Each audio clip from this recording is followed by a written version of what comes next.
कहानी की शुरुआत होती है गांव से, जहां कुछ बच्चे अपने दोस्त यटारो चैन को चने के झाड़ पर चढ़ा रहे हैं, क्योंकि वो अपनी इंटेलिजेंस और अमीर परिवार होने के बलबूते पर जल्दी टोक्यो शहर जाने वाला है।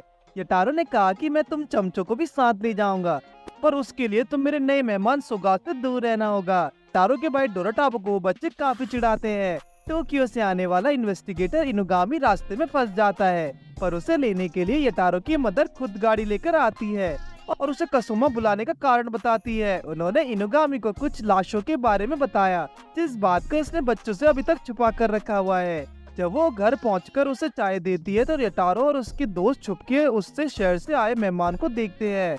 यटारो चैन की मॉम ने बताया कि गांव में कुछ खतरनाक भेड़ियों का राज है, जिन्हें खत्म करने की जिम्मेदारी उन्होंने इनुगामी को ही दी है।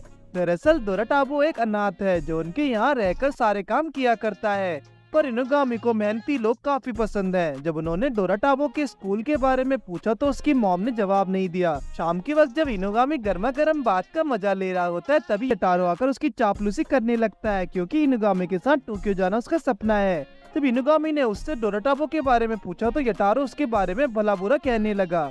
उसने कहा कि वो हमारे लिए सिर्फ एक नौकर है और कीचड़ में रहने की वजह से हमेशा उससे ही नाम दिया जाता है। पर इनुगामी चाहता है कि डोराटाबो उसकी मेहमान नवाजी करे। वो नहा धोकर इनुगामी के लिए नाश्ता लेकर जाता है, पर इनुगामी क्वाची ने उसे अपना कार्ड दिया और पूछा कि क्या तुम्हें खेतों में काम करना पसंद है, और पूछा कि क्या तुम्हें खेतों में काम करते वक्त कुछ अजीब महसूस हुआ। पर डोराटाबो उसे नाश्ते के बाद उसे सब बताना चाहता है। पहले तो डोराटाबो ने कहा कि कोई भी उसके साथ खाना नहीं खाता, क्यों लोग उसे बदबूदार समझते हैं, लेकिन इनुगामी को इस बात से कुछ खास फर्क नहीं पड़ता। पर किसी ने पहली बार डोराटाबो को हैंडसम कहा। इनुगामी ने हाल ही में घटना के बारे में डोराटाबो से पूछा तो उसने बताया कि कुछ डेड बॉडीज उसने खेतों के पास पड़ी हुई देखी थी, जिनमें कुछ चिकन्स भी थे, पर उनकी हालत ऐसी थी कि किसी मॉन्स्टर ने उनका ये हाल कर दिया। इनुगामी का इंटरेस्ट अचानक डोराटाबो में बढ़ने लगा। उसने अगले 5 दिनों तक उसके साथ टाइम बिताने का फैसला किया और काम में डोराटाबो का हाथ बटाने लगा, और ये बात यटारो के मन में तीर की तरह चुभने लगी थी। कुछ दिनों तक डोराटाबो के साथ रहकर इनुगामी उसके काफी करीब आ गया। आखिर डोराटाबो के साथ उसका हाथ बटाने के बाद उसे असली मेहनत का मतलब समझ आया। जब इनुगामी ने उसके अजीब लॉकेट के बारे में पूछा तो उसने बताया कि ये उसके पेरेंट्स की देन है, पर ठीक से देखने पर उसने बताया कि ये एक लाइफ स्टोन है, जिसका मतलब साफ है कि उसके पेरेंट्स के उसे छोड़ने के बाद यटारो की मॉम ने किसी मतलब से उसे अपने साथ रखने का फैसला किया होगा। इनुगामी ने उसे मौका दिया कि वो चाहे तो उसे अपने पेरेंट्स से मिलवा सकता है। आखिरकार वो एक जासूस है, पर डोराटाबो हमेशा से ही इस बात से लेकर कंफ्यूज है। रात के समय यटारो अपना गुस्सा निकालने के लिए डोराटाबो को गिरबान पकड़ लेता है और कहता है कि तुम टोक्यो जाने का सपना नहीं देख सकते, क्योंकि तुम एक गंदी नाली के कीड़े हो। उसने डोराटाबो को अनाथ कहा और उसका लॉकेट भी छीन लिया। यटारो को इसका फल झेलना पड़ा, क्योंकि डोराटाबो अचानक एक मॉन्स्टर में बदलने लगा। उसने खुद पर से काबू खो दिया, पर जब उसने लॉकेट दोबारा उठाया तब वो वापस नॉर्मल हुआ।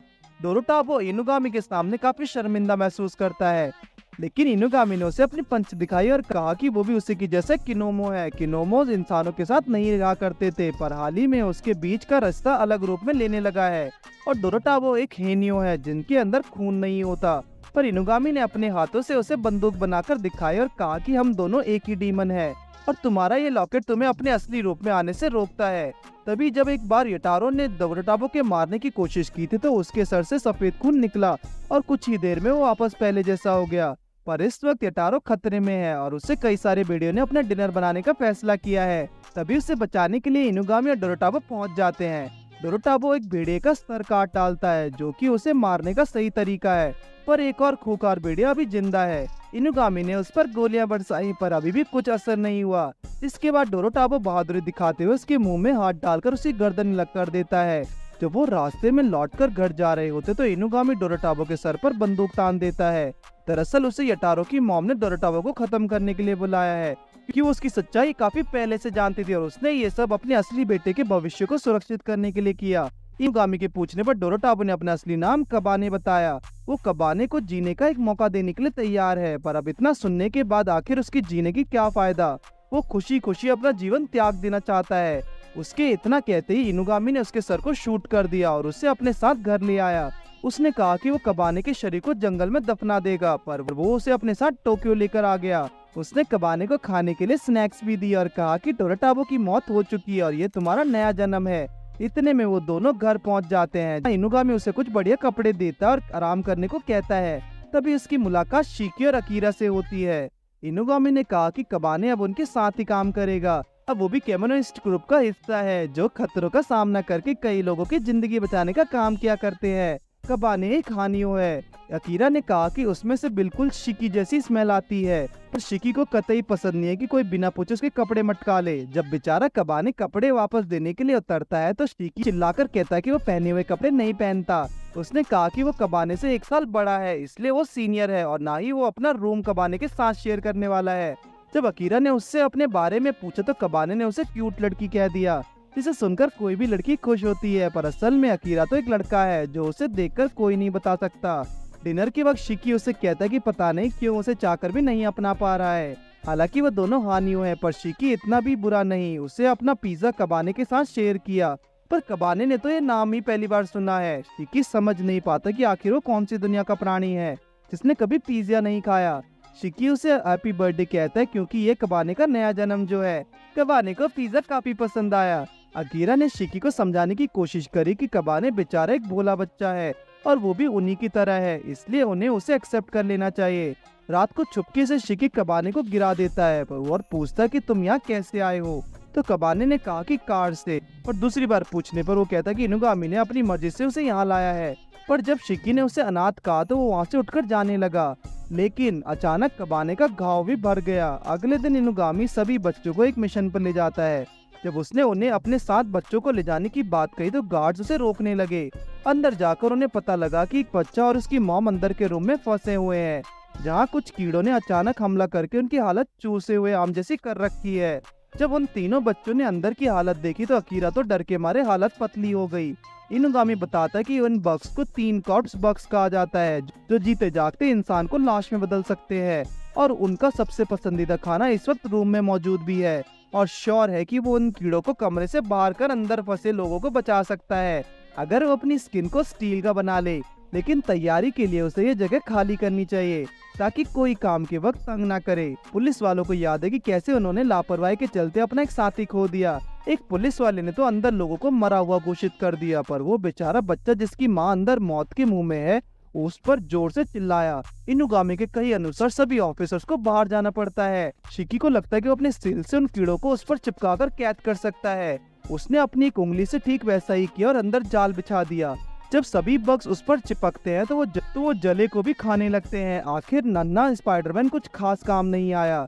इनुगामी को लगा कि अब उसी को अंदर जाकर सब संभालना पड़ेगा, पर तभी कबाने इसे अकेले निपटाने को जिद करने लगता है। बच्चे तो उसे बेवकूफ समझ रहे हैं, पर इनुगामी को उस पर पूरा भरोसा है। कबाने को बस अंदर जाकर स्वॉर्म को हटाना होगा, जिससे सभी बग्स खुद का खुद भाग जाएंगे। जैसे वो एक कदम अंदर रखता है तो बग्स हजारों की तादाद में उसके शरीर पर चिपक जाते हैं, पर कबाने के पास ना तो खून है ना ही उस दर्द का एहसास होता है। उसने इनुगामी के कहे अनुसार स्वॉर्म को पकड़कर ऊपर उठा दिया, जिसके बाद सभी कीड़े वहां से गायब हो गए और उसका पहला मिशन कामयाब रहा। अपनी मॉम को देखने के लिए बेताब बच्चे दौड़कर अंदर आते हैं और उनकी हालत देखकर रोने लगते हैं। उस दिन कबाने को एक परिवार की अहमियत समझ आई। इनुगामी जानता है कि कबाने पत्थर की तरह मजबूत है, पर वो अंदर से टूटा हुआ है। जब वो बाहर आए तो कबाने के हाथों में जूते होते हैं। वो बच्चा तेजी से उनकी तरफ दौड़कर आता है और कबाने का शुक्रिया करता है। वो जानना चाहता है कि आखिर कमरे में ऐसी क्या चीज थी जिसकी वजह से वो कीड़े वहाँ घुस आए। इनुगामी ने कहा कि असल में ये जूते ही हैं, उन बक्स को अपने साथ ले आए थे, जिन्हें वापस ले जाकर उसके भाई को वहीं वापस करने होंगे जहाँ वो उन्हें लौटा लाया था। दरअसल उनका परिवार काफी गरीब है और उसकी मॉम कई दिनों से फटे जूतों में गुजारा कर रही थी, इसलिए उसका छोटा भाई उन जूतों को मॉम को गिफ्ट देने के लिए लाया था। पर सवाल उसकी मॉम का था, इसलिए उसने मना भी नहीं किया। बग्स का फोबिया होने के बावजूद उसकी मॉम ने बिना सोचे समझे उसके छोटे भाई को बचाने की कोशिश की। उसके जाने के बाद कबाने अपने पेरेंट्स से मिलने के लिए बेकरार हो रहा था। जानता है कि उसके पेरेंट्स भी किमोनो है, तो क्या वो इनुगामी के साथ काम करके उनसे मिल सकता है। और जब इनुगामी तीसरी बार उससे पेरेंट्स को मिलवाने के लिए पूछा तो इस बार वो हाँ कहता है। रात के वक्त शिकी कबाने से कहता है कि उसकी मदर भी एक स्पाइडर किमोनो थी, इसलिए उसके पास भी कुछ खूबियां है, पर वो नहीं जानता कि वो जिंदा भी हैं या मर चुके हैं। शिकी ने कहा कि कबाने को झूठी आशा नहीं लगानी चाहिए कि वो लोग अभी हमें ढूंढ रहे होंगे। आखिर उससे बिछड़े हुए 13 साल हो चुके हैं, अगर उन्हें आना होता तो जरूर उसे ढूंढ निकालते। लेकिन कबाने उससे सहमत नहीं होता। कुछ दिनों पहले उसकी जिंदगी में उसके गांव की तरह ही अंधेरा था, पर इनुगामी ने आकर उसके अंदर की ज्वाला को जगा दिया। उसकी बातें सुनकर शिकी उठकर चला देता है और कहता है कि तुम इससे अपना ही गर्व समझो, पर कबाने ने अगर खराटे लिए तो शिकी से बुरा कोई नहीं होगा। इनुगामी उस इंसान को कबाने के बारे में पूरी खबर देता है जिसने उसे आज का टास्क दिया था, और वो एक लेडी है जो एक हानियों की टीम में आने से काफी ज्यादा खुश है। इनुगामी ने कहा कि वैसे तो कबाने कोई आवारा हानियों नहीं, पर शायद वो खतरनाक हो सकता है। अगले दिन इनुगामी ने उसके आने की खबर दी जिसका नाम इनारी उरोको है, और वो एक किमोनो होने के साथ एक पुलिस सुपरिटेंडेंट भी है। जाहिर है डिटेक्टिव्स के लिए ऑफिसर काफी काम के होते हैं।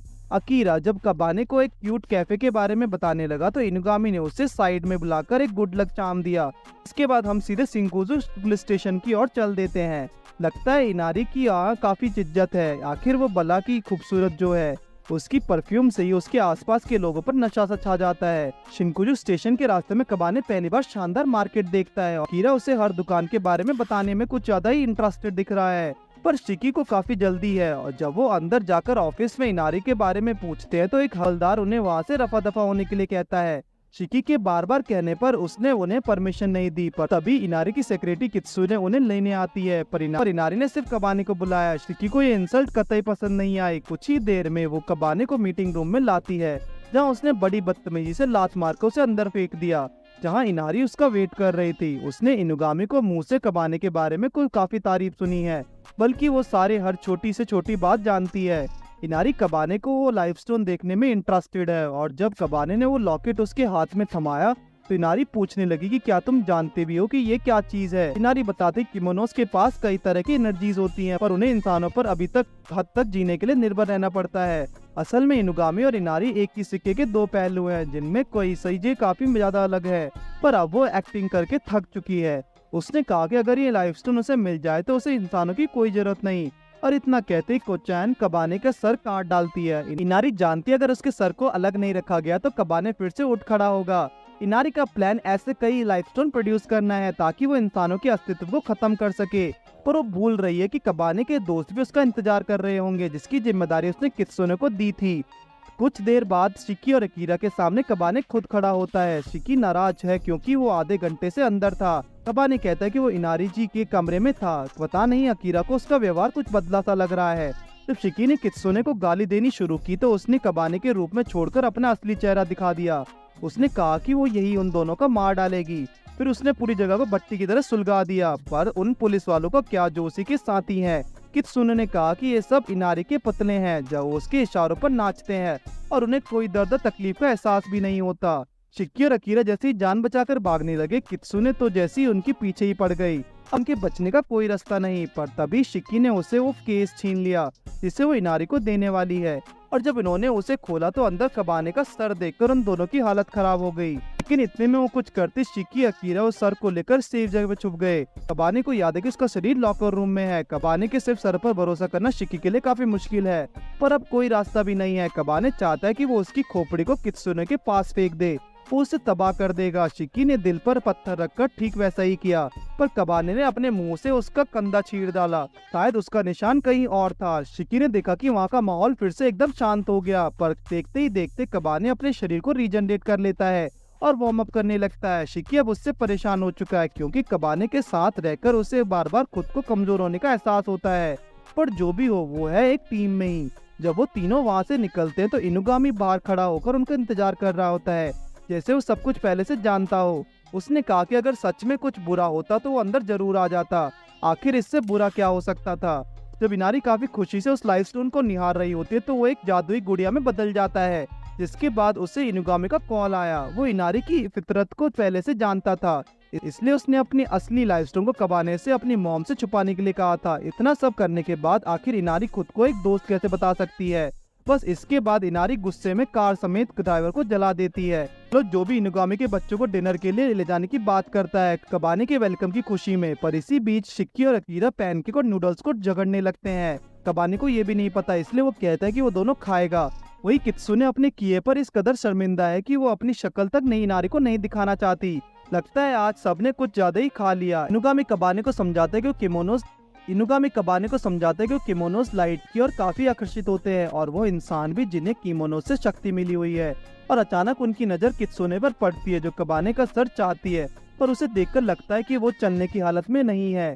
इनुगामी उसे घर लाकर उसे पिज्जा खाने को देता है, पर अभी भी कित्सुने अपना मिशन नहीं भूली।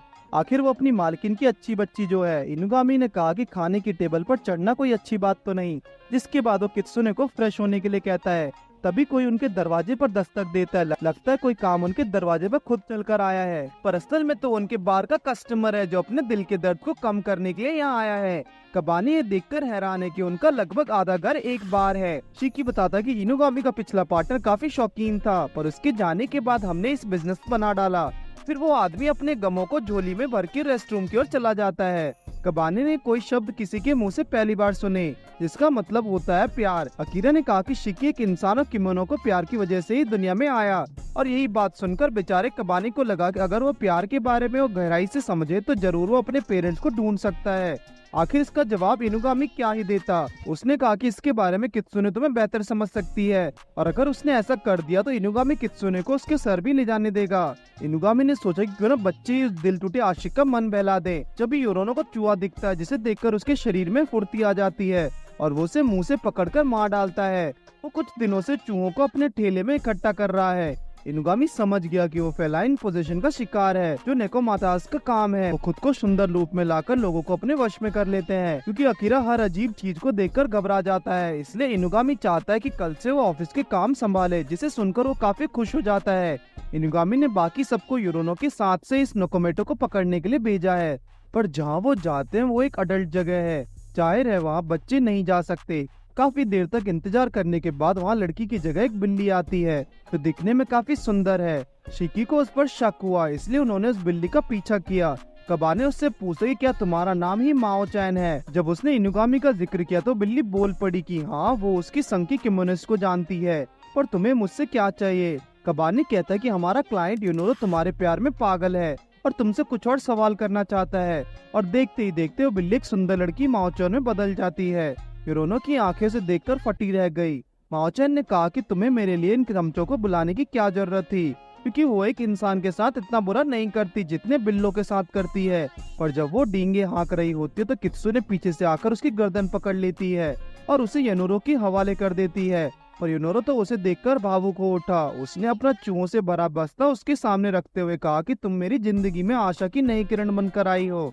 वो अपनी पूरी जिंदगी माओचैन के साथ एक बिल्ली के रूप में गुजारना चाहता है। अब उसे ये इंसानी शरीर नहीं चाहिए। इसी के साथ इनुगामी का मिशन पूरा हुआ। कित्सुने अब भी कबाने के सर के पीछा पड़ी हुई है।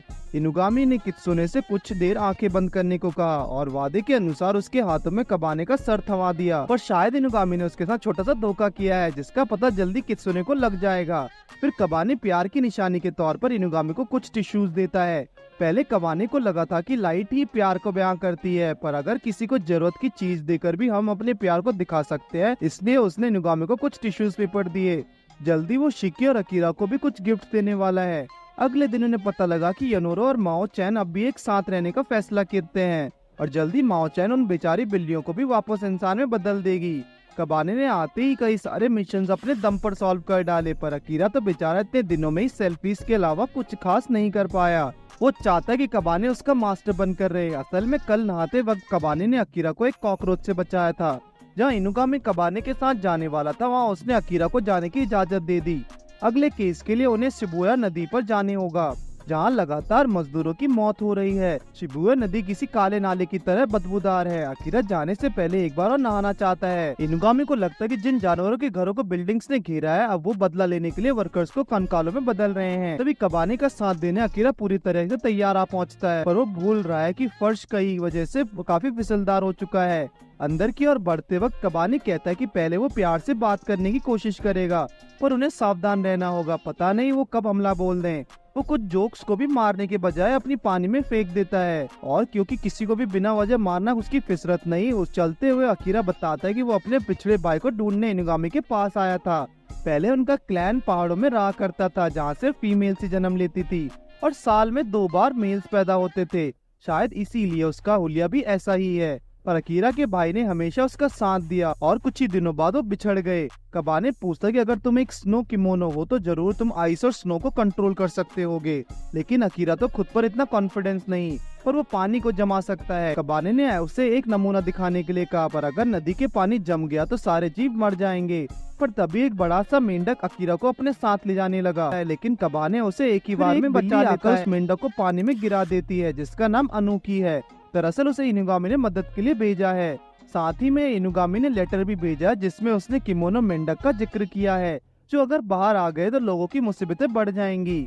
इनुगामी चाहता है कि वो दोनों उन्हें खत्म कर दें। उन्हें लालच देने के लिए उसने साथ में एक खून की शीशी भी दे दी, पर अकीरा नहीं चाहता कि वो दोनों नरबख्शियों का सामना करे। पर कबाने का इरादा पक्का है, अगर अकीरा जाना चाहता है तो वो उसे रोकेगा नहीं। तभी उसे याद आता है कि किसी तरह से वो अपने भाई के लिए यहाँ आया था, और जब जब उसके सामने मौका है तो वो पीछे हटने वाला नहीं है। इसके बाद वो उस खून से भरी शीशी को पानी में दबेल देता है और दर्जनों मेंढक उनके सामने प्रकट हो जाते हैं। कबाने और टनूकी उनका मुकाबला करते हैं, पर अकीरा चाहकर भी खुद को समझा नहीं पाता। उसे बचाने के लिए कबाने खुद को दांव पर भी लगा देता है। उसकी हालत देखकर अकीरा से बर्दाश्त नहीं होता और वो अपने दोस्तों के लिए जब अपनी शक्ति का इस्तेमाल करता है तो पूरी नदी सभी किमोनो मेंढक और कबाने की भी कुल्फी जम जाती है। पर कबाने खुश है कि कम से कम उसने कोशिश तो की।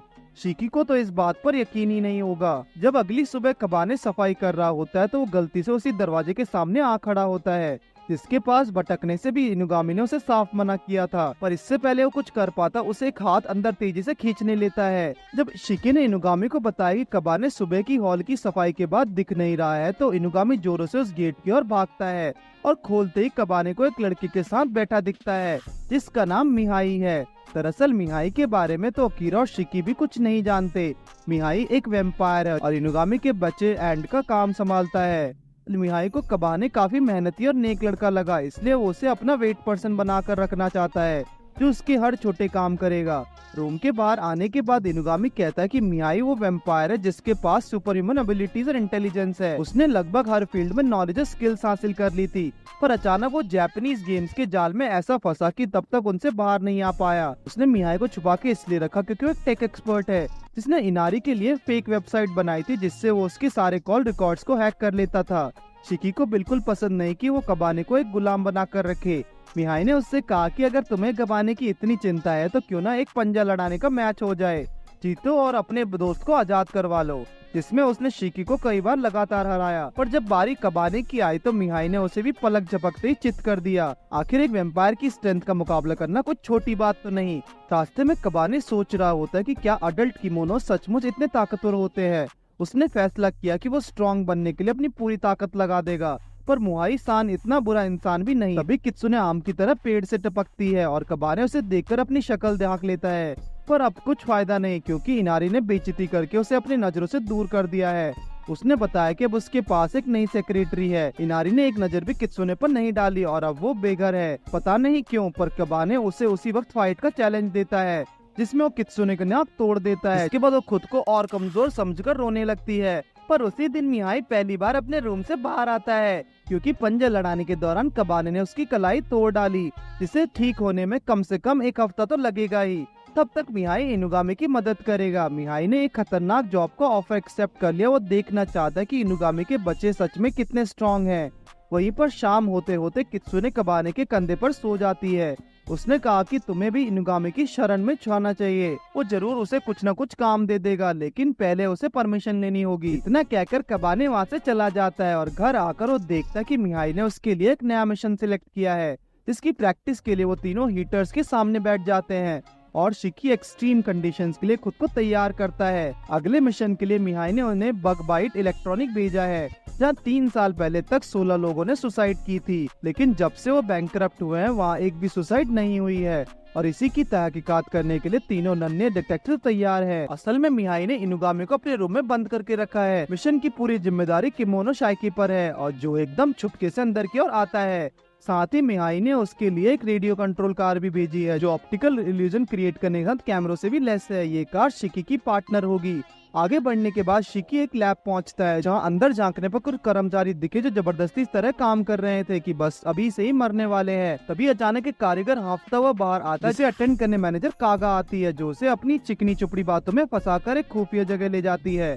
जहाँ शिकी भी उसका पीछा करता है। कागा कहती कि वो उसके आयुष्य आराम का पूरा बंदोबस्त करेगी, लेकिन एक रूम में एंटर होते एक मच्छर जैसी दिखने वाली लड़की उसके कान में स्ट्रॉ डालकर उसके दिमाग चूस लेती है। उनका प्लान है कि क्यों ना वो लोग अपने इस सीईओ का ही दिमाग चूस कर उसे अपने वश में कर ले, जिसके बाद वो कारीगर चुपचाप उठता है और वापस काम पर लग जाता है।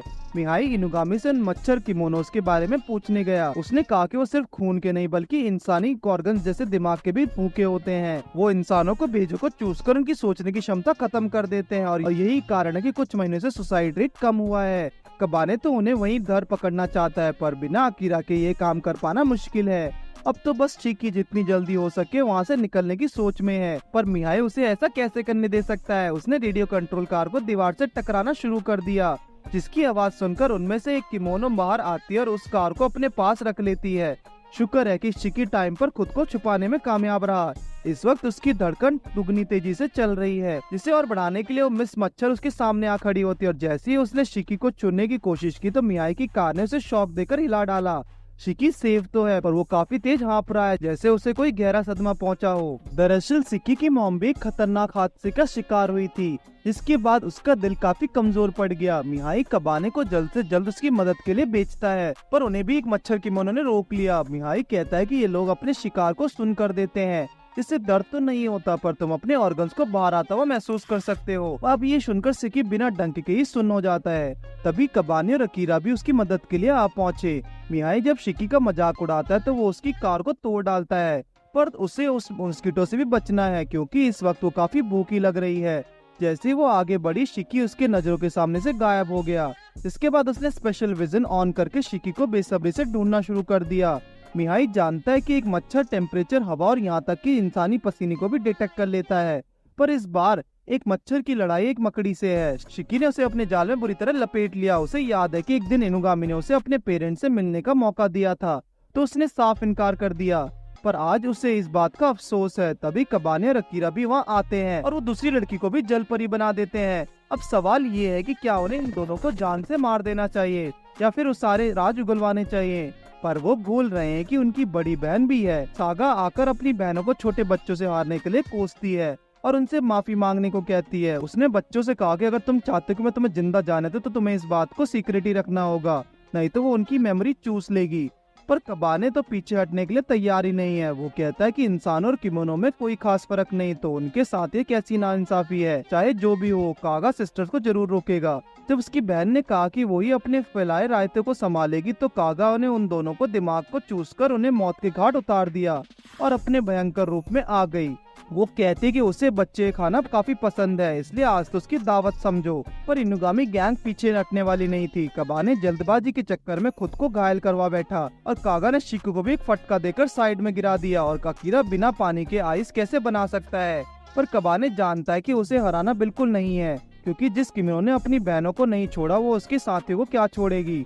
पर इस वक्त उसे कोई रास्ता भी नहीं दिख रहा। कबाने अपनी पूरी ताकत लगाकर उसका सामना कर रहा है। वो इस जद्दोजहद में अपना हाथ तुड़वा बैठा। मिहाई कहता है कि अगर तुम लोग इसी तरह हार गए तो इनुगामी उससे काफी नाराज होगा, तो एडवाइस के तौर पर कहा कि तुम सिर्फ अपनी इंसानी स्ट्रेंथ का इस्तेमाल करते हो, पर मुसीबत के वक्त किमोनो स्ट्रेंथ की उसकी जान बचा सकती है।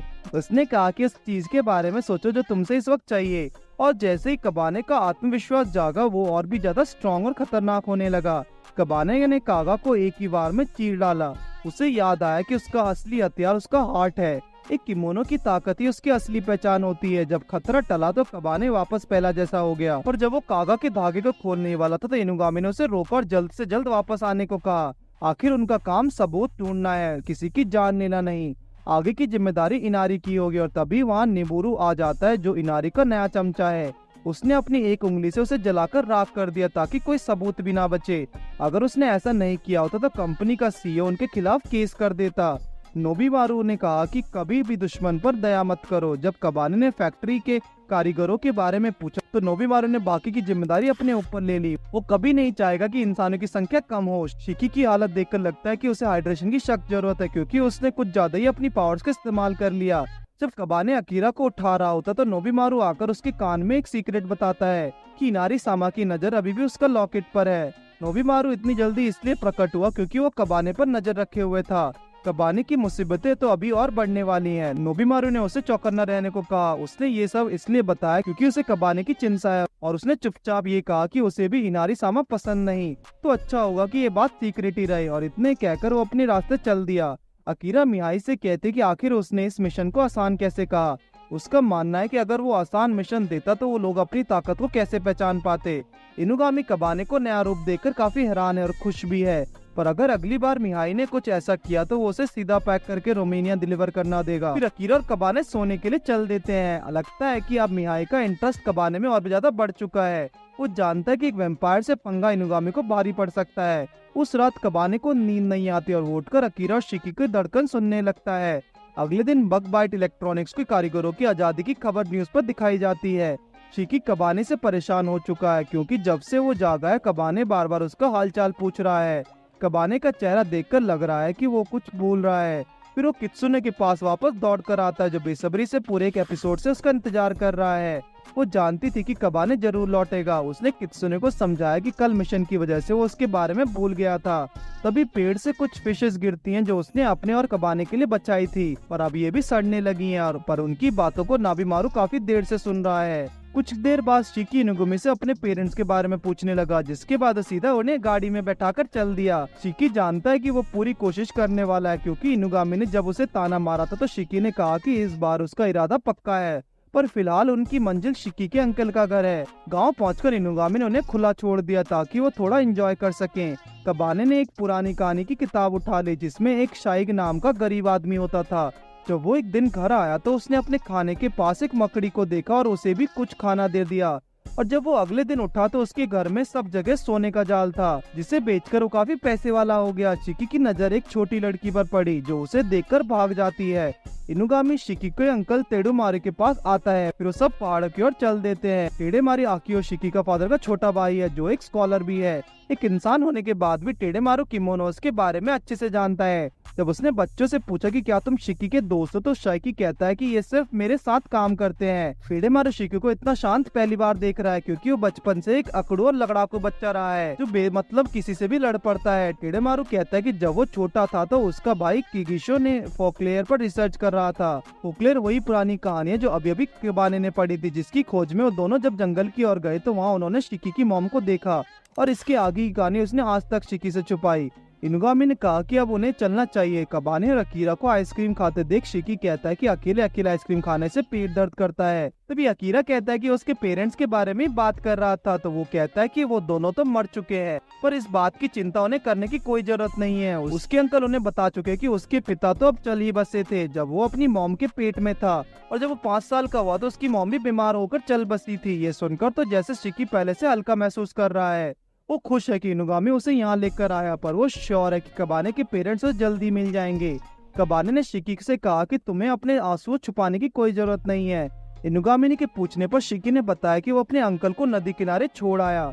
शायद वो कुछ टाइम अकेले रहना चाहते थे। जब शाम को तीनों नहा रहे होते हैं तभी नोबिमारू भी वहाँ आ दमकता है और कहता है कि तुमने यहाँ आने से पहले मुझे बताया क्यों नहीं। पर शिकी ने तो उसे पहली बार देखा है, पर जब उसने अपना टॉवल हटाकर अपनी पूंछ दिखाई तो तब उन्हें पता चला कि ये कौन है। नोबिमारू चाहता है कि नहाने के बाद वो सब मार्केट की सैर करने जाए और बाद में जुगनू देखने भी जाएं। टोक्यो के बच्चों ने पहली बार जुगनू देखे हैं इसलिए वो काफी एक्साइटेड है।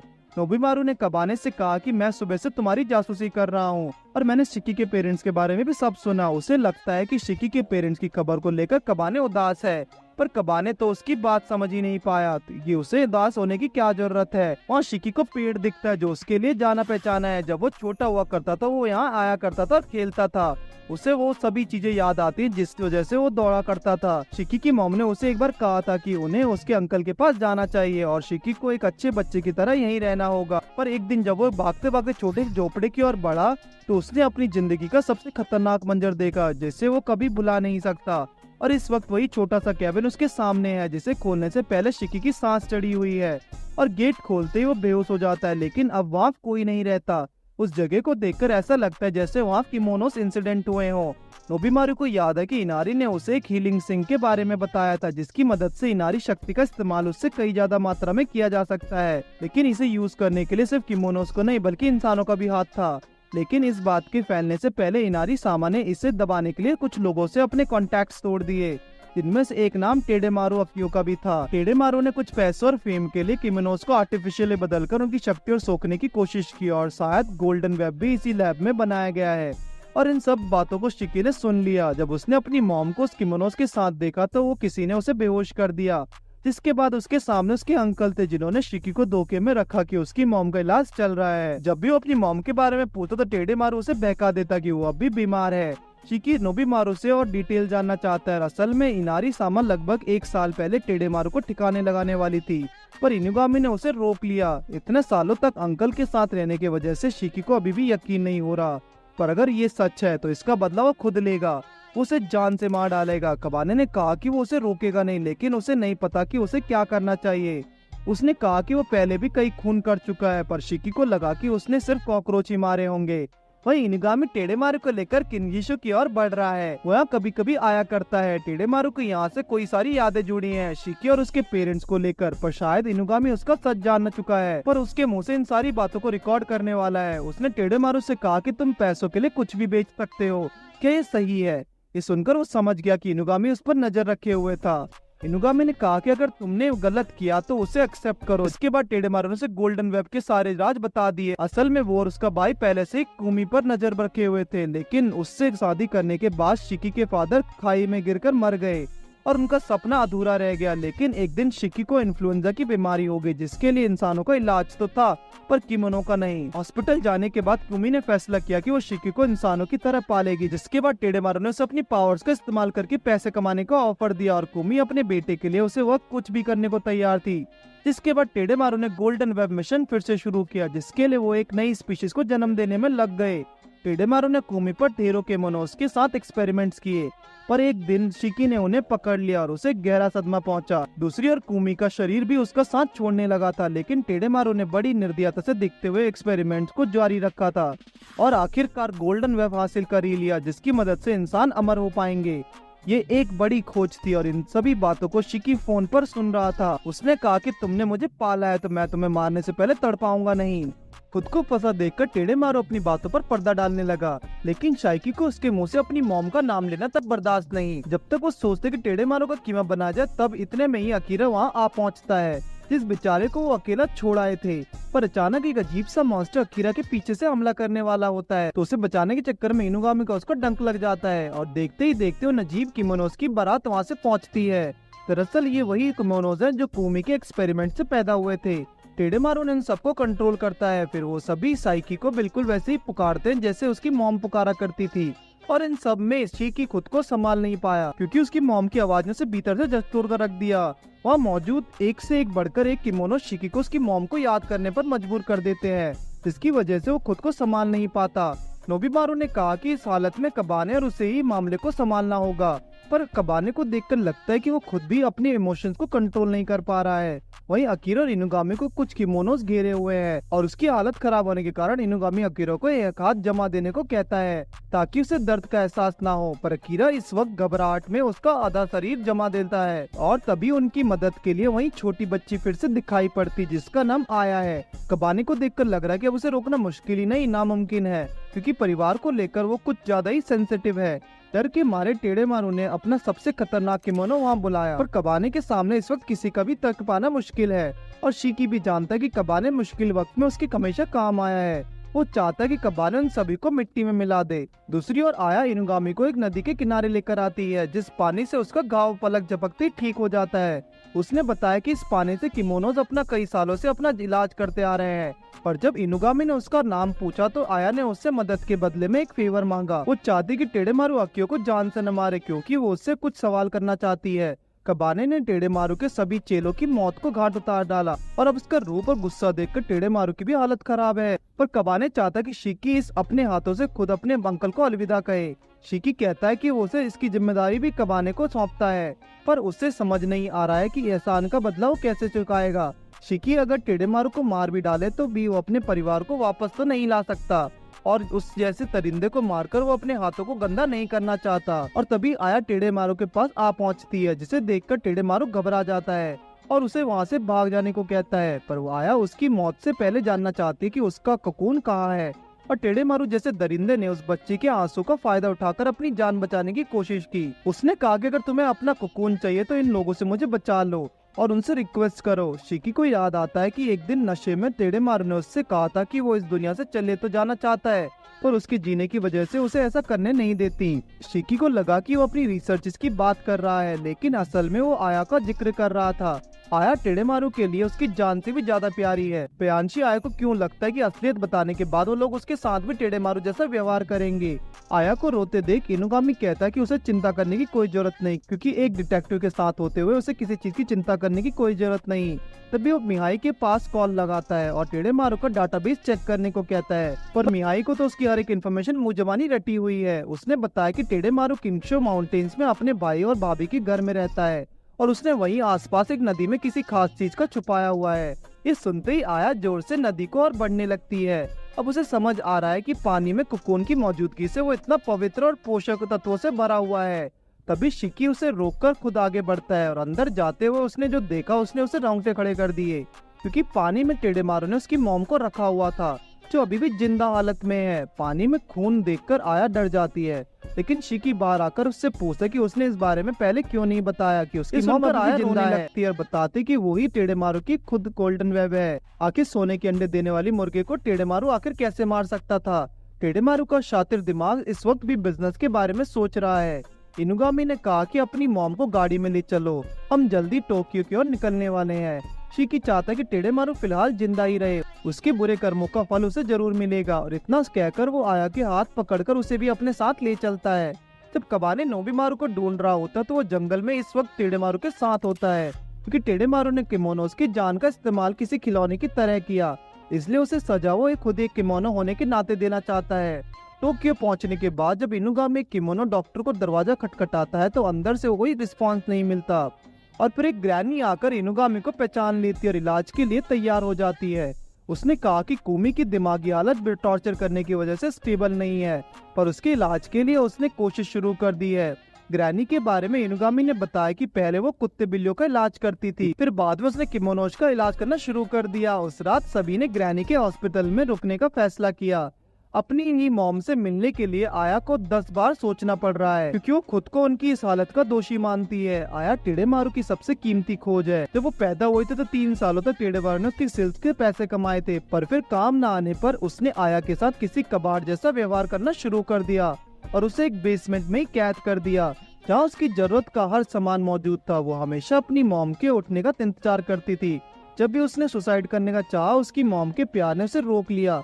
एक दिन उसे पता लगा कि उसका एक बड़ा भैया भी है। उसे हमेशा से विश्वास था कि वो उसकी मॉम और उसे वहाँ से जरूर निकालेगा। आया की आवाज सुनकर शिकी उसे भी अंदर बुला लेता है, जब वो कहती कि कुमी की हालत की जिम्मेदार वो खुद है और अगर शिकी चाहे तो उसे सजा दे सकता है। पर शिकी ने आया को समझाया कि उसी की वजह से ही उनकी मॉम आज तक जिंदा है और उसने जब मॉम के लिए किया वो तो शिकी भी आज तक नहीं कर पाया, इसलिए वो आया को शुक्रगुजार है। आया खुश है कि वो अपनी मॉम को मॉम और शिकी को बाई कहकर बुला सकती है। फिर अचानक कुमी की आंखें खुलती और अपने दोनों बच्चों को सामने देखकर उसकी खुशी का ठिकाना नहीं रहता और इसी तरह एक हफ्ता गुजर जाता और फिर शिकी अभी तक काम पर नहीं लौटा। कबाने और अकीरा इनुगामी को एक नया मिशन देते हैं, क्योंकि पिछले एक हफ्ते से शिकी पूरा टाइम अपनी फैमिली के साथ है और उसने कहा था कि पता नहीं वो काम पे लौटेगा भी या नहीं। जाहिर है उसे सालों बाद अपना परिवार वापस मिला है, लेकिन शिकी तभी काम पर वापस लौट जाता है क्योंकि उसने कबाने से प्रॉमिस किया था कि वो उसके पेरेंट्स से जरूर मिलाएगा। और इस बार वो अकेला काम पर नहीं आया, क्योंकि आया को भी उसकी मॉम ने अपने भाई के साथ घूमने के लिए भेजा है। आया इनुगामी से कहते कि वो अपना बिजनेस करना चाहती है, जिसमें वो ग्रैनी के साथ पार्टनरशिप करके किमोनोस का इलाज अपने सिल्क से करेगी। जब उसकी नजर कबाने पर पड़ी तो उसने कबाने को गले लगा लिया और कहा कि क्या तुम मेरे बॉयफ्रेंड बनोगे, जिस पर कबाने ने कहा कि उसने सब पहली बार सुना है। फिर कबाने से मिलने कित्सुने आ पहुंचती, जिसने कबाने के साथ आया को देखकर तमाशा खड़ा कर दिया। न्यूज में खबर दिखाई जाती है जिसमें एक अनजान शक्ति सुंदर लड़कियों के चेहरे से उसके अंगों को काट रही है। इसे सुझाने के लिए कबाने को आया के साथ जानना होगा, क्योंकि अकीरा और शिकी तो फिलहाल अच्छी हालत में नहीं। कुछ ही देर में वो कित्सुने के साथ हजरोकी स्टेशन पहुंच जाते हैं, जहां एक पुलिस वाला उन्हें बच्चा समझकर भगाने लगता है। कित्सुने हैरान है क्योंकि किसी टाइम पर वो पुलिस को कंट्रोल किया करती थी और इनुगामी का नाम लेते ही उन्हें परमिशन मिल जाती है। जब कबाने ने कित्सुने को अकेले रहने से मना किया तो उसका गुस्सा सर चढ़ गया। तभी एक आवाज उसके कानों में पड़ती है जो कहती है कि वो उसका बदला लेगी। तभी कोई शक्ति आया के बालों को खींचने लगती है। फिर उनके सामने कटानाशी नाम की किमोनो आती है जो अपनी कहानी सुनाते हुए एक लड़के का जिक्र करती है। तो वो समझ जाता है कि ये प्यार का मामला है। असल में कटानाशी सुंदर दिखने के लिए खूबसूरत लड़कियों को चेहरे का पार्ट कर अपने मुंह पर लगाकर घूमती है ताकि वो अपने प्यार को वापस पा सके, पर वो उसे देखकर नहीं लगता कि उसकी सुंदरता पर कोई फर्क पड़ता है। पर इतना तो कबाने भी जानता है कि प्यार में एक्सेप्टेंस और सेक्रीफाइस होते हैं। कटानाशी का तरीका बिल्कुल गलत है। इसी बीच कित्सुने खुद पर से काबू खो बैठती है और आया को मारने के लिए आगे बढ़ती है, पर कबाने ने टाइम पर उसे रोक लिया, जिसके बाद कित्सुने रोते हुए वहाँ से गायब हो गई। शाम को घर आने पर आया ने बताया कि उसने कबाने के साथ मिलकर इस केस को सॉल्व कर दिया है। अपने सिल्क से उसने कटानाशी को एक सुंदर औरत के रूप में बदल दिया। वो तो कबाने के साथ शादी करने के सपने भी देख चुकी है। कबाने कित्सुने से मिलने के लिए उसके पास जाता है, पर रो रो कर उसने अपना बहाल कर लिया है। कबाने कहता है कि वो आया को शिकी की बहन होने के नाते प्रोटेक्ट करता है। उसे पता चलता है कि कित्सुने की तबीयत भी खराब है। कित्सुने ने हर पल इनारे की नजरों में उठने के लिए काम किया, और जब वो कबाने की नजरों में नंबर 1 बनना चाहती है तो आया अगले दिन भी इनुगामी के घर आ धमकती है। शिकी के पूछने पर वो कहते कि वो आया अपने बॉयफ्रेंड से मिलने आई है, लेकिन गलत वक्त पर कित्सुने भी वहाँ आ जाती है और उनके बीच की बहस भी एक भयंकर रूप ले लेती है। अकीरा को लगता है कि उन्हें कबाने से भी इस बारे में पूछना चाहिए। उसके लिए मुश्किल फैसला है। पूछने पर कबाने ने कहा कि उसे सबसे ज्यादा प्यार और अजंता तो सिर्फ इनुगामी की है, जिसे सुनकर सब हैरान रह गए। जिसके बाद हम कुछ मंचलों को सड़क पर देर रात घूमते हुए देखते हैं, जिनमें से एक अचानक किसी लड़के से टकरा जाता है और फिर वो बदमाश इससे ऐश करने के लिए पैसे मांगने लगते हैं। लेकिन वो लड़का उनसे इनुगामी के बारे में पूछने लगता है, जो उन्हें एक पतली लड़की की ड्राइंग भी दिखाता है, पर उनके मनचलेपन की वजह से वो लड़की उन्हें उनकी कुल्फी जमा देता है। फिर अकीरा के एक फटे हुए खिलौने को दिखाया जाता है। शिकी ने बताया कि वो उस खिलौने को अपना भाई समझती है, इसलिए अकीरा ने उसे निशान नाम दिया है। लेकिन मियाए कुछ देर में उसका इलाज करके उसे एआई रोबोट में बदल देता है। इसके बाद वो खिलौना बात करने लगा, जो अकीरा के लिए सबसे बढ़िया गिफ्ट है। दरअसल अकीरा और उसका भाई ट्विन्स हैं, जो 100 साल में एक ही बार जन्म लेते हैं। पर अकीरा बचपन से ही लड़कियों की तरह नाजुक था। उसका भाई यूई हमेशा उसे स्ट्रॉन्ग बनने के लिए मोटिवेट करता है, पर अकीरा पर उसका कुछ असर नहीं हुआ। लेकिन एक लेडी ने उन्हें एक कमरे में बंद कर दिया और कहा कि अगर तुम दोनों को कुछ हुआ तो पूरा गांव खतरे में पड़ जाएगा, इसलिए तूफान के जाने तक उन्हें यहीं रहना होगा। लोग उनका कुछ ज्यादा ही ख्याल रखते थे। उन्होंने आज तक अपनी मॉम को चेहरा नहीं देखा था, पर एक कोठरी में उसके पिता को रखा गया था, जहाँ पर उनका जाना सख्त मना था। आजकल अकीरा की वजह से इनुगामी और उसके साथी कई मुसीबतों को झेल रहे हैं। शिकी ने यहाँ तक कह दिया कि वो जहाँ भी जाएगा मुसीबत ले ही आएगा, पर कबाने कहता है कि उसे चिंता करने की कोई जरूरत नहीं, क्योंकि आखिर वो है तो एक पनौती ही, इसमें उसकी कोई गलती नहीं। इतना सुनते ही अकीरा ने घर छोड़कर जाने का फैसला कर लिया, लेकिन उसके पास कुछ चिल्लर ही बचे हैं। आखिर बिना पैसों के वो इस वक्त शहर में कहाँ जाएगा और अपनी जिंदगी कैसे काटेगा। निशान ने उसे समझाया कि उसे एयरपोर्ट पर चले जाना चाहिए, जहाँ पर उसे आराम मिलेगा और फोन चार्ज करने की जगह भी। और तभी उसके बगल से वही नीले बालों वाला लड़का निकलता है, जो उसी के भाई है। बचपन में वो दोनों बाई टोक्यो जाने के सपने देखा करते थे। उन्होंने इनुगामी के बारे में सुना था कि वो किमोनो की मदद से डिटेक्टिव का काम करता है, और आज वो एक साथ टोक्यो की सड़कों पर है। यूई ने पूछा कि आखिर अकीरा इधर उधर क्यों भटक रहा है, तो उसने बताया कि उसने वहाँ से काम छोड़ दिया है। अकीरा ने यूई को एक क्रैप खरीद कर दिया, जिसकी वो दोनों बचपन में सिर्फ तस्वीरें देखा करते हैं। लेकिन यूई का फिलहाल कुछ खाने का मन नहीं है। अकीरा के जाने की बात सुनकर शिकी खुद को खुश दिखाने की कोशिश कर रहा है, लेकिन कुछ देर बाद उन्हें अकीरा की अहमियत समझ आने लगी। जब शिकी बोर हो रहा होता है तो कबाने फिर से अकीरा को याद करता है। यूई और अकीरा जंगल की ओर बढ़ रहे होते हैं। वैसे तो यूई अभी तक सिर्फ सड़कों पर रहा करता था, लेकिन अकीरा का सपना है कि वो यूई के साथ एक शानदार आइस कैसल में रहे, जहाँ उसके मन की हर चीज मौजूद हो। अब यूई अपने भाई की इच्छा कैसे टाल सकता था, इसलिए उसने वहीं पर एक आइस कैसल खड़ा कर दिया, जो अंदर से भी काफी शानदार और रहने लायक है। अब अकीरा को एक बेड, बाथटब और एक क्यूट सा कैंडलेर भी चाहिए। जैसे ही उसने पिक्चर लेने के लिए अपना फोन निकाला, यूई ने उसे पापड़ की तरह कुचल दिया और आराम करने को कहा। उसने अकीरा को कैसल में कैद कर दिया। आखिर बिना फोन के अकीरा कैसे जिंदा रहेगा। उसके साथी भी अकीरा के बिना जैसे तैसे चला रहे हैं। शिकी के खाने का स्वाद चखकर कबाने ने कहा कि अकीरा इसे काफी अच्छा बनाता है। पर शिकी ने तो उसे जलाकर राख कर दिया।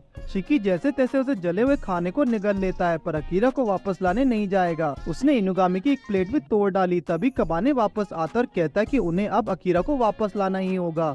अब शिकी भी फालतू के कामों को करके थक चुका है। इसी बीच खबर आती कि शहर में एक आइस कैसल रातों रात खड़ा हो गया है। इसे देखने के लिए इनुगामी की टीम मौके पर पहुंचती है। वहाँ कई रिपोर्टर्स को देखकर यूई बाहर आता और उन्हें दूर रहने के लिए कहता है।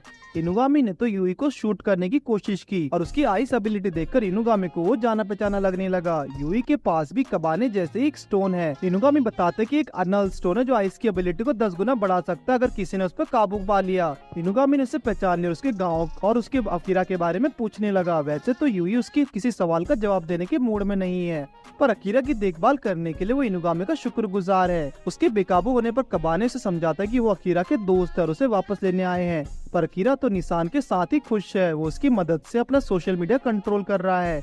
कोई भी चीज उसे पोस्ट करने से नहीं रोक सकी। निशान ने ये भी बताया कि यूई के चेस्ट एरिया बर्फ से भी ठंडा है। जरूर इसके पीछे कोई ना कोई राज है। तभी यूई उसे लेने के लिए वापस आता है और कहता है कि उसकी सारी फरमाइशें तैयार है। लेकिन जैसे ही अकीरा नीचे आया उसने अपने दोस्तों को बर्फ से ढका हुआ देखा। यू कहता है कि तुम्हारे कुछ दोस्त तुम्हें ढूंढने के लिए आए थे, इसलिए मैंने उन्हें थोड़ा आराम दे दिया। अकीरा को उन्हें देखकर लगा कि यू ने उन्हें मार डाला है। वो जोर जोर से सर पकड़कर रोने लगा, तो यू उसे फिर से लॉक करके उसके लिए दवा लेने लिए निकल जाता है। पर निशान उसे याद दिलाता है कि उसके दोस्त अभी जिंदा है, क्योंकि कबाने तो कभी मरे ही नहीं सकता। यूई को याद आता है कि जब उसे एक दिन स्नोई गांव का चीफ बनाया गया था तो उसके मन में एक बात खटक रही थी कि उसकी जगह अकीरा को क्यों नहीं चुना गया। हालांकि अकीरा उसके चीफ बनने से काफी खुश था और हर कदम उसका साथ देने को तैयार था। यूई को भी मालूम था कि अकीरा उसके लिए काफी तैयार होकर कर रहा है। उस रात अकीरा ने यूई को ससाना का फूल भी दिया। चीफ बनने के बाद यूई की जिम्मेदारियां काफी बढ़ चुकी थी। गांव के बीचों बीच एक नल स्टोन हुआ करता था जिसने गांव के बर्फीले तूफानों से आज तक बचाए रखा था। वो जगह काफी खूबसूरत तो थी, पर उतनी खतरनाक भी थी, क्योंकि वहाँ मौजूद इसामा और बाकी की औरतें एक दूसरे से मुकाबले के चक्कर में उन्होंने यूई के दिमाग को नेगेटिव इमोशन से भर डाला। यूई की जिंदगी में सिर्फ नफरत, जेलसी और लालच ही रह गया था, और इन चीजों के बीच उसे संभालने वाला सिर्फ एक इंसान अकीरा, जो उसकी जिंदगी की एकमात्र खुशी थी। यूई आज भी अकीरा के लिए कुछ भी कर सकता था और अकीरा ने सोचा कि क्यों ना आज इस बात का फायदा उठाया जाए। यूई उसे एक हर पकड़ाकर चला जाता है। अकीरा को समझ नहीं आ रहा कि यूई ने उसे लॉक कर दिया, उसके फरमाइशें पूरी की और साथ ही उसके दोस्तों को जमा दिया। आखिर वो इतने अजीब बर्ताव क्यों कर रहा है? लेकिन उससे भी बड़ा खतरा कैसल के बाहर है। इनारी सामा जान चुके कि इस कैसल को बनने के पीछे नल स्टोन है, जिसे हासिल करने के लिए वो किसी भी हद तक जा सकती है। अकीरा की पूरी कोशिश के बाद भी वो अपने दोस्तों को आजाद नहीं कर पाई, लेकिन कबाने कैसे भी करके बाहर तो आ भी जाता, लेकिन सिर्फ उसके ऊपर का शरीर पर उसकी लोअर बॉडी खुद रीजनरेट हो जाती है। वो अकीरा से नलस्टोन के बारे में पूछता है तो उसे पता लगता है कि नलस्टोन ने ही उनके गांव को तूफान और बाहर की घुसपैठों से बचाए रखा था। कबाने समझ गया कि अगर यूई को उसे हराना है तो पहले उसे नलस्टोन किस तरह लेना होगा, पर अकीरा नहीं चाहता है कि वो लड़े, क्योंकि ना तो वो अपने भाई को खोना चाहता है और नहीं अपने साथियों को। पर कबाने ने तो जैसे ठान ही लिया है, वो अकीरा को अपने साथ वापस ले जाकर ही मानेगा, क्योंकि उसके बिना इनुगामी सेंटर अधूरा है। पर अचानक अकीरा के हाव बदल गए। वो कहने लगा कि यूई ने उसे कबाने और सबको फ्रीज करने को कहा था। जब तक उसके भाई उसके साथ है उससे किसी से भी कोई मतलब नहीं है। पर कबाने को लगा कि वो झूठ बोल रहा है, ये सिर्फ अकीरा का एक मजाक है। और वो सही था, क्योंकि ये एक्टिंग उसने यूई को देखकर शुरू की थी। जैसे यूई ने कबाने को पहले जैसे देखा वो बस उससे फिर से जमाने वाला था, लेकिन तभी अकीरा ने कहा कि उसे इन लोगों से कोई मतलब नहीं है, पर उसे यूई की चिंता है, इसलिए वो दोनों इन्हें यहीं पर छोड़कर कहीं दूर चले जाएंगे। यूई ने देखा कि अकीरा का ध्यान कहीं और ही है। निशान ने कबाने को इनुगामी को आजाद करने के लिए एक रास्ता बताया। वो अपनी हेट से उन्हें आजाद करवा सकता है, पर इससे पहले वो खुद कुछ कर पाता वहाँ इनारी सामा और दमकती है। लेकिन अगर कबाने ने उसके काम में टांग अड़ाई तो वो उसे भी नहीं छोड़ेगी। तब अकीरा और यूई बाहर एक साथ जाया करते थे, तो यूई हमेशा उसकी सुरक्षा के लिए उसके साथ चलता था। तब अकीरा ने पूछा था कि क्या चीफ बनने की जिम्मेदारी उस पर भारी पड़ रही है, तो यूई कहता है कि उसे इस बात से ज्यादा चिंता अकीरा की है। अकीरा इतना कमजोर है कि यूई को हर पल उसकी चिंता सताती रहती है। यूई ने कहा कि तुम हमेशा हंसते रहो, इतना ही मेरे लिए काफी है। अकीरा ने कहा कि वो इतना भी प्यारा नहीं है, क्योंकि आज ही उसने अपने बिस्तर गीला कर दिया। यूई जानता था कि अकीरा की अगर इस हरकत का पता हसाने को चलता तो वो उसके साथ और बुरा व्यवहार करेंगे और उसकी आजादी को मार डालेंगे। इसलिए यूई ने दिल पर पत्थर रखकर एक बड़ा फैसला लिया। उसने सभी हसाने विमन को एक साथ बुलाकर उसने रिक्वेस्ट करी कि वो अकीरा को यहाँ से जाने दे, बदले में वो उनके लिए जिंदगी भर काम करेगा और अकीरा उसकी जगह कभी ले भी नहीं सकेगा। यूई ने अकीरा को खुशी खुशी इनुगामी के पास भेज दिया, पर उस शाम उसे पता लगा कि हसाने ने उसके पीछे जासूस भेजे हैं, क्योंकि गांव की बात जाने के बाद अकीरा उनके किसी काम का नहीं। ये सुनकर यूई से जबरदस्त नहीं हुआ और वो बिना रुके गांव से बाहर की ओर भागने लगा और उसने बिना गांव की चिंता किए अपने कदम बाहर बढ़ाकर गांव को तबाह कर डाला। लेकिन इस वक्त कोई उनका पीछा कर रहा है। नोबीमारू इनारी सामा के लिए नलस्टोन यूई से छीनने के लिए आया है, पर यूई उसे इतनी आसानी से जाने नहीं देने वाला।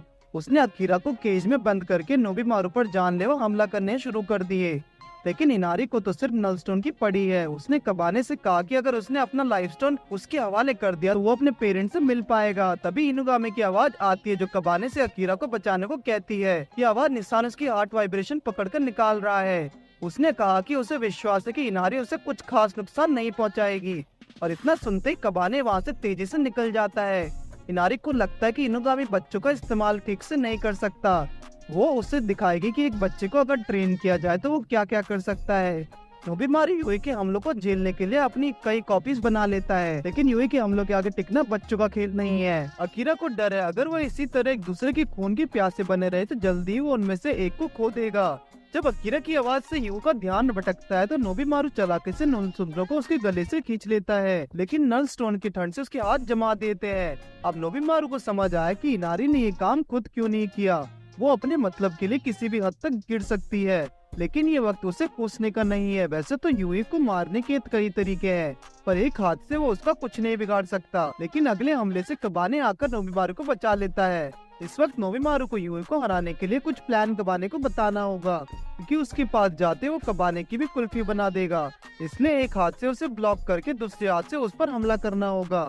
तभी अकीरा देखता है कि एक फायर बॉल यूई के शरीर से आकर टकराती है और उसकी आइस मेल्ट होने लगती है। कबाने खुद को जलाकर खुद रिकवर कर सकता है, जिस एबिलिटी का नोबुमारी ने फायदा उठाया। कबाने ने यूई को चुका दिया, जिसके बाद वो अकीरा को बचाने के लिए खुद को फायर सूट में कैद कर लेता है। अकीरा इतनी सारी धुंध देखकर जड़ जाता है और सारी फॉग जमाने की कोशिश करता है। कबाने का साथ देने के लिए नोबीमारू को भी मैदान में उतरना पड़ा। इसके बाद कबाने ने जोरदार हमला कर उसकी सारी आइस को पिघला दिया, और जैसे ही वो अगला हमला करने वाला था अकीरा ने उसे रोका, जिसके बाद वो राख में बदल गया। यूई का शरीर बर्फ की तरह चटकने लगा। नोबीमारू को लगा कि उनकी जीत हो चुकी है, क्योंकि कुछ ही देर में यूई की ताकत खत्म हो जाएगी और वो उसे हमेशा के लिए छोड़कर चला जाएगा। लेकिन कबाने को नलस्टोन के बारे में उससे कुछ सवाल करने हैं। अगर वो अकीरा का भाई है तो नहीं मर सकता। अकीरा उसके स्टोन खींचने लगता है और कहता है कि उसका आधा दर्द वो खुद झेलेगा और उसे नहीं मरने देगा। जिसके बाद अकीरा के मन में उसकी मेमोरीज आने लगती हैं। जब यूई ने अकीरा के लिए वो नलस्टोन मंदिर से चुराया था, अकीरा को रोते देखा। कबाने उसके पास आता है और अपने स्टोन से नलस्टोन को बाहर निकालने की कोशिश करता है, जिसमें वो सब कामयाब तो होते हैं, लेकिन दोनों स्टोन साथ में फ्यूज होकर एक स्टोन में बदल जाते हैं। इनुगामी चाहता है कि इनारी उन स्टोन्स को उनके मालिकों के पास ही रहने दे, क्योंकि अब वो उसके काम के नहीं रहे। इसके बाद जब वो जान लगाते हैं तो कबाने नोबीमारू को इलाज के लिए पूछता है, लेकिन नोबीमारू जानता है कि उसी की गलती है, जिसे याद रखने के लिए वो इसे नेचुरली ठीक होने देगा। वो सब यूई को हॉस्पिटल में लेकर आता है। कबाने यूई के जागने पर उसे कुछ पूछने चाहता है। अकीरा अपनी कई बातों की शर्मिंदा है, असल में वो उसे अपनी सभी साथियों की चिंता है। वापस जागने पर यूई कबाने की बहादुरी की दाद देता है। जब उसने नलस्टोन निकाला था तो पूरा गांव सफेद धूल में बदल गया था। उस वक्त उसे सिर्फ टोक्यो और इनुगामी के बारे में सोच रहा था। चौंकाने वाली बात यह है कि अकीरा के पीछे आई हसाने की जासूस ने उसे नुकसान क्यों नहीं पहुंचाया।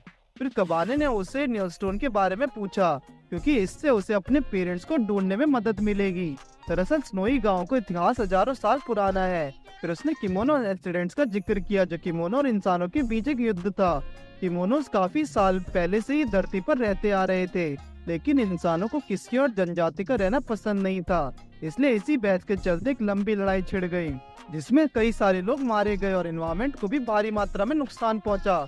और ऐसा दोबारा ना हो इसलिए नलस्टोन जैसे कई स्टोन बनाकर उनकी स्थापना की गई। इसका मकसद किमोनोस की पावर की रक्षा करके उसे एक साथ इकट्ठा करना था, और उन स्टोन्स की जिम्मेदारी कुछ किमोनो चीफ को दी गई।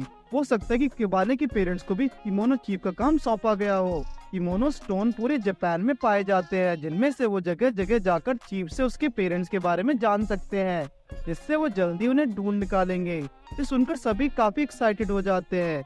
हिनारी-सामा की नियत अभी उन स्टोन्स पर ही है, लेकिन वो इनुगामी को इन सब में घुसड़ता नहीं चाहती, इसलिए स्टोन्स को पाने का कोई नया तरीका ढूंढ निकालना होगा। यूई ने कहा कि वो चाहे तो उसका स्टोन भी अपने पास रख सकते हैं, क्योंकि वो खुद को उनका दोषी समझता है और पश्चाताप करना चाहता है। उसे लगता है कि वो कुछ ज्यादा ही घमंडी हो गया था, इसके लिए उसने स्नोई गांव की सारी आबादी को खत्म कर दिया, जिनमें औरतें और बच्चे भी थे। लेकिन अकीरा ने उसे चाटा मारा और कहा कि तुमने ये सब मेरे लिए किया, इसलिए असली दोषी मैं हूँ। उसके गुस्से के कारण वहाँ का पूरा माहौल ठंडा होने लगता है। कबाने को यूई एक नेक दिल इंसान लगा। यूई खुश है कि कम से कम कबाने उसे माफ तो कर दिया। वहीं नोबिमारू कित्सुने के पास जाकर उसे बताता है कि हिनारी-सामा ने उसे स्टोन्स लाने का ऑर्डर दिया है, क्योंकि कित्सुने कबाने की अच्छी दोस्त है और वही बेला फुसलाकर उससे वो स्टोन ला सकती है। अकीरा ने मिहाई के रूम में जाकर उससे एक बार और निशान को ठीक करने के लिए कहा, और अगले दिन अकीरा अपने भाई के साथ ट्रिप पर जाने के लिए तैयार हो जाता है। इसलिए शिकी को घर पर ही उनको रुकना होगा, पर उसे अपना वादा याद है। बाहर आते ही कित्सुने कबाने को रोक लेती और कहते कि तुम अकेले शिकुको को कैसे जा सकते हो। इनुगामी को लगा कि इसके पीछे भी इनारी की कोई चाल है, पर उसने रोते हुए कहा कि उसकी दोस्ती का मजाक उड़ाया जा रहा है, इसलिए इनुगामी ने उसे भी साथ ले लिया। और इसी के साथ इस सीरीज का अंत यहाँ पर होता है। अगर आपको सीरीज अच्छी लगी तो कमेंट करके बताएं।